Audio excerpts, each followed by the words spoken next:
भीम नमो बुद्धाय साथियों, आप देख रहे हैं द मूक नायक में आपका स्वागत है। दोस्तों, जैसे कि महाबोधि महाविहार मुक्ति आंदोलन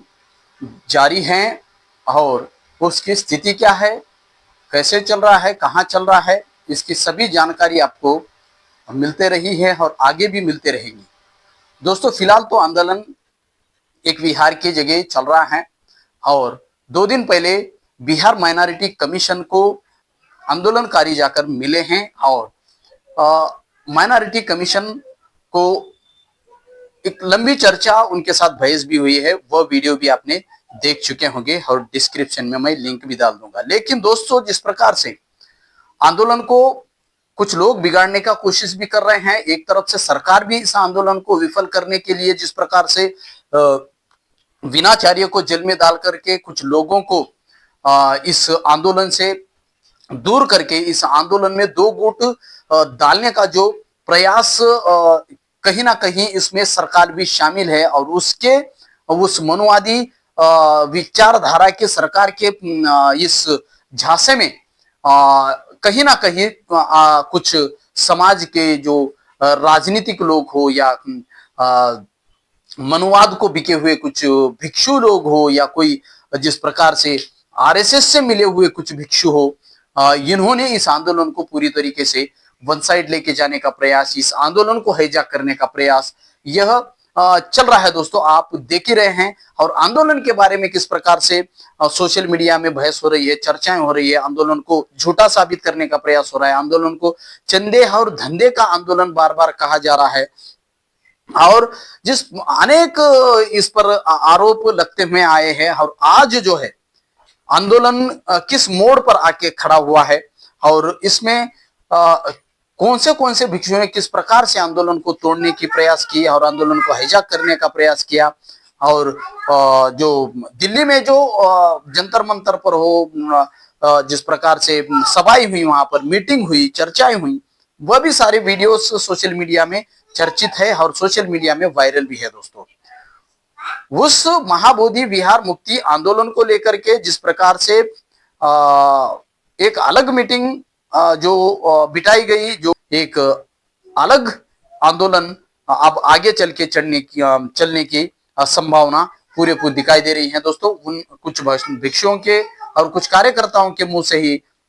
आपने सुना ही होगा कि आंदोलन को कैसे हाईजैक करने का प्रयास हुआ है पिछले दिनों में। तो दोस्तों, और धार्मिक संगठनों की, सामाजिक संगठनों की और राजनीतिक संगठनों की स्थिति कैसे हुई है, मैं आपको बता रहा हूं कि देखिए, इस पेड़ के जैसी हुई है। जो इस पेड़ पर लोग चढ़े हुए हैं और जिस प्रकार से एक दूसरे पे चढ़े हुए ढांगी को ही काटने का जो प्रयास कर रहे हैं, एक दूसरे को मिटाने का जो प्रयास कर रहे हैं, जो ऊपर चढ़ने वालों को नीचे खींचने का जो प्रयास कर रहे हैं, ये इस पेड़ की तरह ही यहाँ के आंदोलन का स्थिति हुई है और यहाँ के समाज की स्थिति कहीं ना कहीं दिखाई दे रही है। कुछ चंद लोग ऐसे हैं जो राजनीतिक लाभ के लिए ऐसे काम करते हैं, कुछ सामाजिक कार्यक्रम में अपना चेहरा आगे जाए इसलिए वो ऐसे काम करते हैं, और कुछ संगठन भी ऐसे हैं जो आगे अच्छे काम करने वाले संगठन को ऐसे ही उनकी भी एक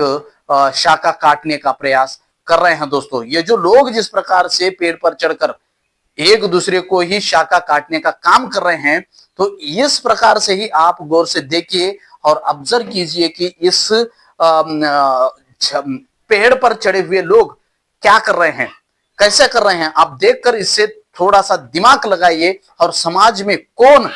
इस तरीके से काम कर रहा है, उसे जूती मारकर समाज के बाहर करने का काम यहाँ के समाज का ही है और समाज के कॉमन पीपल का है। जो भी आगे काम कर रहा है, जो भी मैं लीडर हूं, मैं सामाजिक कार्यकर्ता हूं, मैं एक धार्मिक कार्यकर्ता हूं, एक बोलने वाला, उसको समझने का प्रयास कीजिए वो किस प्रकार से काम कर रहा है, समाज के हित के लिए काम कर रहा है या खुद के हित के लिए काम कर रहा है और खुद के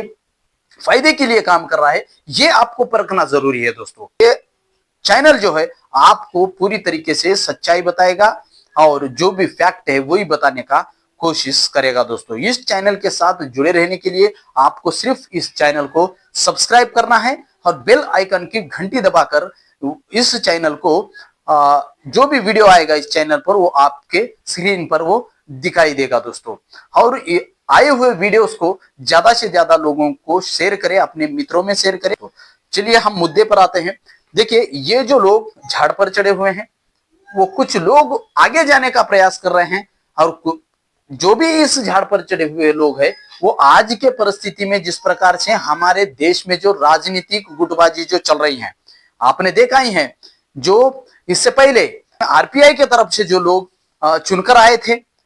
उन लोगों की स्थिति भी ऐसे ही हुई है। इस पेड़ की तरह जो सामाजिक गठबाजी हुई है, जो धार्मिक गठबाजी हुई है, जो राजनीतिक गठबाजी हुई है, सारा का सारा खेल जो है इस पेड़ की तरह, इस पेड़ पर चढ़े हुए लोगों की तरह ही हमारे समाज में आज तक चले आ रहे हैं दोस्तों। कहीं ना कहीं आज समता सैनिक दल और भारतीय बुद्ध महासभा, ऑल इंडिया बुद्धिस्ट फोरम हो, और ये तमाम ऑल इंडिया बुद्धिस्ट ऑर्गेनाइजेशंस के तरफ से इस महाबोधि महाविहार मुक्ति आंदोलन को लेकर के समाज अभी कहीं ना कहीं एकजुट हो रहा था, और हो भी गया है। लेकिन इसमें जिस प्रकार से दरारें डाली गई, पहले बुद्ध जयंती के पहले जो भी आंदोलन में जो घुसपैठ हुई, जो आंदोलन को हाईजैक करने का प्रयास हुआ, जो आंदोलन को तोड़ने का प्रयास हुआ, जो आंदोलन का चेहरा बनने का जो प्रयास किया गया, ये इस पेड़ की तरह ही है। देखिए, इस पेड़ पर जो भी लोग चढ़ रहे हैं वो दूसरे लोगों की शाखा काटकर उसे गिराने का प्रयास कर रहे हैं। यही इस आंदोलन में कहीं ना कहीं हुआ है दोस्तों। जो लोग इस आंदोलन को तोड़ने का प्रयास किए, इस समाज को तोड़ने का प्रयास कर रहे हैं, इस समाज को बाबा साहब ने दी हुई राजनीति को पूरा मिटाने का जो कोशिश हुआ है, राजनीति तो पूरी आरपीआई की क्या हालत है आप देख ही रहे हैं। जो बाबा साहब ने हमारे लिए दी हुई वो एक पार्टी थी, और उस पार्टी की ताकत जब थी, जो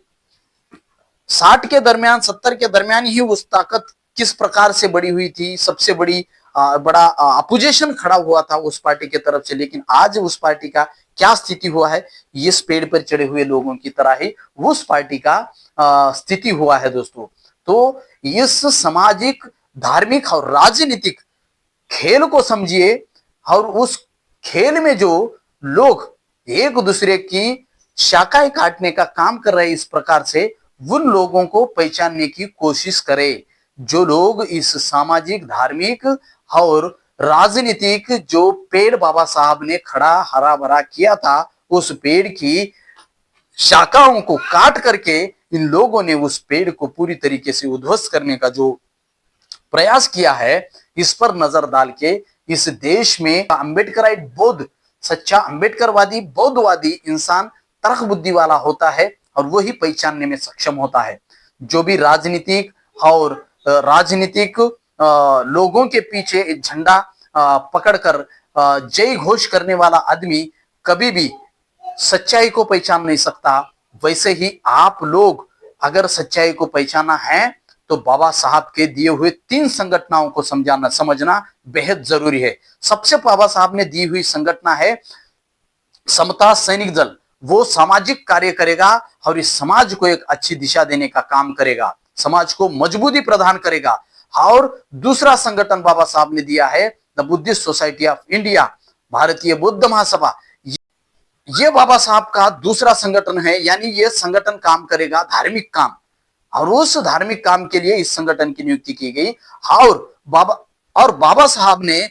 तीसरा संगठन जो निर्माण किया है हमारे लिए, जो RPI, Republican party of India. इस राजनीतिक पक्ष को भी खड़ा करने की जिम्मेदारी आपकी ही है दोस्तों। अगर आपका पक्ष बाबा साहब ने, आपके बाप ने, आपके मसीहा ने दिया हुआ पक्ष अगर बिखरा हुआ है, उस पक्ष, उस पार्टी के अगर टुकड़े किए गए हैं, उस टुकड़ों को जोड़कर इस पार्टी को खड़ा करने की जिम्मेदारी भी इस देश के समाज की, यानी अम्बेडकराइट बौद्ध समाज की ही है दोस्तों। कौन इस समाज का दुश्मन है, कौन आरएसएस से मिला हुआ है, कौन राजनीति से मिला हुआ है, कौन मौजूदा राजनीति में मिलकर के समाज को बेचने का कोशिश कर रहा है, उनको पहचान कर आपको उनको सबक सिखाना होगा और इस समाज को बचाने का प्रयास करना होगा। अन्यथा इस समाज को पूरी तरीके से खोखला कर दिया है कुछ चुनिंदा लोग जो है वह अपनी आवाज उठाने का कोशिश कर रहे हैं और वह इस समाज को बचाने का कोशिश कर रहे हैं। जैसे कि इस देश में समता सैनिक दल काम कर रहा है, वह एक नव तरुण बच्चों को ट्रेनिंग देकर के धार्मिक, राजनीतिक, सामाजिक इस सारी चीजों पर उनको एक दिन 8-10 दिन के शिविर लेकर के वह बच्चों को पढ़ा कर एक अच्छा बाबा साहब का सच्चा सिपाही खड़ा करने का कोशिश कर रहा है। और ये जो आंदोलन खड़ा हुआ है, इसमें भी समता सैनिक दल का बहुत बड़ा रोल रहा है दोस्तों। और आने वाले जो 15 तारीख के कार्यक्रम में समता सैनिक दल के केंद्रीय संगठक सुनील सारीपुत्र सर वहां पर वक्ता के रूप में जा रहे हैं। उन्हीं के साथ समता सैनिक दल के बौद्धिक प्रमुख प्रकाश दार्शनिक सर भी प्रवक्ता के रूप में जा रहे हैं। और जो इस कार्यक्रम के लिए जो पधार रहे हैं आकाश लामा जी, इनको सुनने के लिए भी आपको सभी को जाना होगा दोस्तों। और इस आंदोलन को सफल करने के लिए आपका बहुत बड़ा योगदान शुरुआती से रहा है और आगे भी रहेगा। और इस आंदोलन को बचाने के लिए आप ही काम करोगे और इस चैनल को भी बचा के रखने के लिए आपका ही सहयोग की जरूरत है दोस्तों। ये चैनल को किसी के हमदर्दी की या किसी के राजनीतिक लाभ की कोई जरूरत नहीं है। ये आंदोलन खुद के बलबूते पर चल रहा है दोस्तों। अगर आप चाहते हैं इस आंदोलन को सच्चा समझते हैं तो आप भी कुछ आर्थिक सहयोग कर सकते हैं दोस्तों। इस क्यूआर कोड को स्कैन कर करके और इस दिए हुए मोबाइल नंबर पर फोन पे कर भी करके इस आंदोलन इस चैनल को मदद कर सकते हैं दोस्तों। मिलेंगे ऐसे ही अगली खबर में। जुड़े रहिए द मूक नायक के साथ। इस सत्य के सफर में द मूक नायक आपकी आवाज बनेगा।